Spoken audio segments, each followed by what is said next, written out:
This little fellow is bashful. He's secretly in love with Snow White. This funny face is sneezy. He has hay fever. We take you behind the closed doors of the famed Walt Disney Studio in Hollywood. Doors usually barred to all visitors. During the past 3 years, the studio staff has grown from less than 300 to more than 700 artists and musicians. Los Angeles, a city of dreams, where animation history was made. Today, the Disney brand is known in every corner of the world, with Mickey Mouse probably being the most famous animated character of all time. The modern-day Disney Studio is based out of Burbank, California, just about 20 minutes outside of LA. But when Walt and his brother first came here, there was 2 other studios that were used before the move to Burbank. Today, one of these studios is a Gelson's supermarket, and the other is a skate shop. Welcome back to Waste Media. Make sure to subscribe and hit the bell to be notified every time I post. The story begins in the summer of 1923. Over 100 years ago, a 21-year-old Walt Disney stepped off a train at the Santa Fe Depot in Los Angeles. According to legend, he had only $40 with him and a suitcase. He had come to Hollywood seeking success, not in films, but in animation. Walt moved in with his uncle, Robert Disney, at 4406 Kingswell Avenue in the Los Feliz neighborhood. His brother Roy was also already in LA by this time, and together they decided to start a business that would change entertainment forever.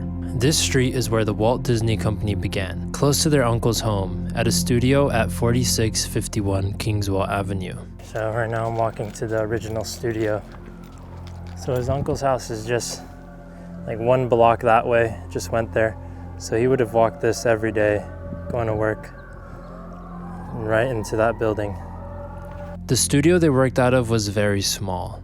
Walt and Roy rented space in the back of a real estate office here. Walt worked tirelessly to get their business going, and they would finally get a break on October 16, 1923. They secured a deal with New York distributor Margaret J. Winkler that would fund their series of animated shorts called The Alice Comedies, which blended live action with animation. This moment marked the official founding of the Disney Brothers Cartoon Studio. During the early years at Kingswell, Walt refined his craft and built a team of animators who would follow him for years to come. One of these early employees was Lillian Bounds, a talented young ink and paint artist who joined the studio in 1924. Her and Walt quickly became close, and the two married in July 1925. In 1926, after 3 years of struggles and small victories, the Disney Brothers Cartoon Studio was ready for its next chapter, a move to a brand new location at 2719 Hyperion Avenue. It was here that multiple iconic animation characters would be created,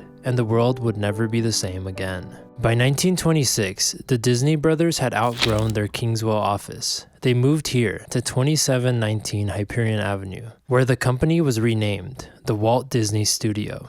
At Hyperion, Walt Disney and his team pushed the boundaries of animation. In 1928, Mickey Mouse was born. With the release of Steamboat Willie, Disney introduced synchronized sound to animation, revolutionizing the industry. The success of Mickey led to a growing roster of beloved characters, including Minnie Mouse, Donald Duck, Goofy, and Pluto. The studio also became home to Silly Symphonies, a series of innovative shorts that experimented with color, sound, and storytelling. One of the most famous of these was The Skeleton Dance in 1929, followed by Flowers and Trees in 1932, which was the first cartoon to win an Academy Award, and the first to feature full Technicolor. But Walt had a bigger vision, something no one had attempted before. In 1934, production began on Snow White and the Seven Dwarfs, the first full-length animated feature film. It was an enormous risk, one that many skeptics claimed would be the downfall of Disney, with a budget that ballooned past $1.4 million,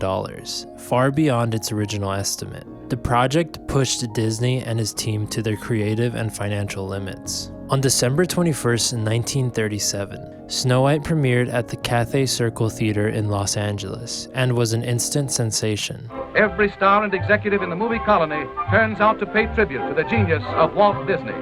Mickey and Minnie Mouse, and Donald Duck, Bob Burns, and the Seven Dwarfs. It went on to become the highest grossing film of the time, earning $8 million worldwide. Hey guys, so right behind me is the Gelsons, where the original Disney studio was. So this is not the original building. The entire studio was torn down and this was built later, way later. But the original building, from the old photos, it looks like it covered this entire block and came all the way up to the sidewalk. With the overwhelming success of Snow White, Disney's ambitions grew even greater. He planned multiple feature films, including Pinocchio, Fantasia, and Bambi. But by 1939, the Hyperion Studio was overcrowded, with over 1,500 employees packed into a space designed for far fewer. Walt knew he once again needed more room, and he purchased a 51-acre plot in Burbank and began construction on a modern animation campus. By 1940, the move was complete, and Disney's future now pivoted to Burbank. Though some buildings from Hyperion were relocated, the majority of the old studio was eventually torn down. Today, a Gelson's Market stands on the site.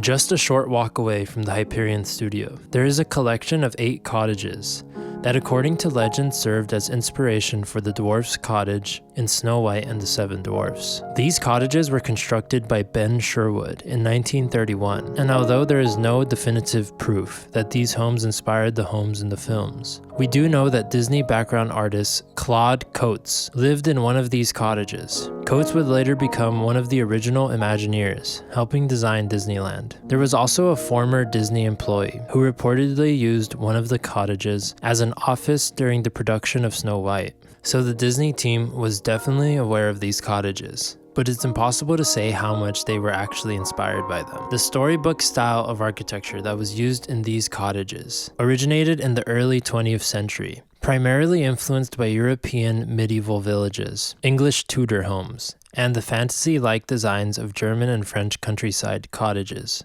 The storybook style was relatively popular in the 1920s and 30s in Los Angeles. The Spade House in Beverly Hills, and the Tam O'Shanter Inn, which was one of Walt Disney's favorite restaurants, were also built in this style and could have easily influenced Walt. Today, the Disney company is a global powerhouse, but it all started with a few small buildings in LA. The shoppers here may be unaware of the studio they are walking through, but the impact that this building has had lives on like ripples in a pond. Check out my Patreon for exclusive perks and posts. Anything from photos from my trips to these locations to entire exclusive stories. Some stories that I would not be allowed to talk about on here. There will be a lot more posting on the Patreon going forward, but of course everything on this channel will remain the same and just as consistent. Thank you guys for watching these videos, I really appreciate it. See you guys next time.